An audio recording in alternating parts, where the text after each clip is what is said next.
This Newton neighborhood is shaken after the house behind me exploded suddenly. Inside was 85-year-old Martin Ewell. Now, if these summertime temperatures continue, I know that personally I'm going to need to go shopping, which is a good thing since the city of Abbeville is adding some new places to eat and shop. 4 families have been displaced after a fire ripped through 4 Westgate Village apartments this afternoon. Those temperatures may seem like it's a good idea to dump a bucket of ice water on your head, but that's not why so many people on social media are doing it. The important meal of the day may be costing you, especially if you're an eggs, bacon, and coffee type of person. When first responders got out here, they couldn't find anything to match that description, so that's why they're all gathered out here. They're out here trying to find out what their next steps are.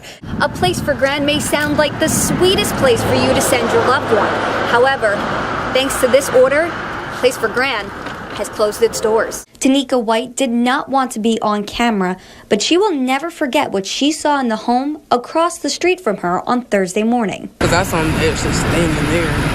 Because I knew something went right, because it was like, it didn't sound like fireworks or nothing. It was like more, gunshots, I could tell.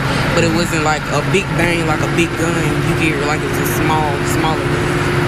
She's talking about Michael Bailey allegedly shooting his ex-girlfriend multiple times outside of a friend's apartment. Police say she was staying there in an attempt to separate herself from him. But on Thursday morning, he found her. Well, my cousin been telling me saying that dude won't leave him alone, won't leave the girl alone, but I guess he wouldn't stop until I guess this morning. When police responded to the scene, they say the victim was alert and conscious despite her injuries. She told police Bailey shot her and what color and type of car he was in. Once they got here, they were able to get the information that they could to get out. The arriving officers did a jam-up job. The dispatchers, they did an excellent job of getting that information out to everybody. And, ultimately, hey, it all worked out. A Midland City police officer spotted Bailey's car and after a short pursuit took him into custody. He has been charged with attempted murder and first-degree burglary. But although Bailey is behind bars, residents are still dealing with the aftermath. I'm still shocked right now.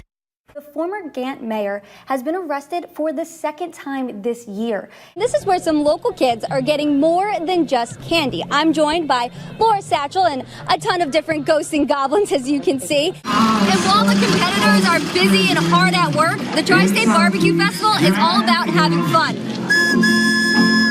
Won't feature the polar vortex, that's for sure. No boxer named the polar vortex. 1-2 punch. Bama Brawl. We'll let you know all the details, and we'll be sure to let you know how the United Way push-up contest goes when it happens. But thank you so much for joining us this morning. Authorities say they have several persons of interest and are looking to question them at this time. And I want to point something out to you. This new white paint, which is almost as tall as I am, is covering some very vulgar images. Cheers echoed through the halls of Northside Methodist Academy Wednesday afternoon. Third grader Connor Loki is finally home. He's been out of school since October, battling T-cell leukemia, ALL. We've prayed every day for him. There have been times when we didn't know the outcome. It was scary. And this isn't the first time Connor took on the disease. This is his second bout with cancer, and this was a really extreme time. He went through so many down times that we worried, and he's such a fighter. Even when the odds weren't in his favor. Most of the doctors said 99.9% he would die, but the head of the ICU department said 100%. But that wasn't the case. After months of treatments and battling, Connor walked out of the Children's Hospital in Birmingham, something that friends and family can only describe as a miracle. I want you to know that your prayers worked because a couple of days before Christmas, the doctors told us that Connor was not going to live. On Wednesday, Connor made a special visit to his school, where he was given a hero's welcome. Welcome back, Connor. Hear God's blessing and your our blessing. It's just amazing. Just seeing everyone and all that. Just thank you, Lord. It made me feel stronger, great. It really felt great. And that strength will stay with Connor in the hundreds of cards and well wishes his classmates sent home with him. Allison Mechanic, Primetime News at 9. Well, hopefully he's learned his lesson. What do you think, Nate? You don't want to know what I think.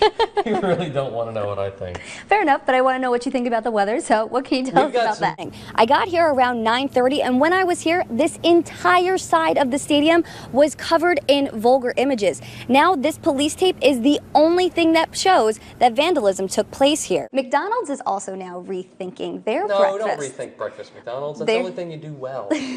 I like their nuggets. They're cooking up some new menu options, more than 2 feet taller than me, 2.5 feet taller than me. And the guy shook her hand, was standing up, and right up here.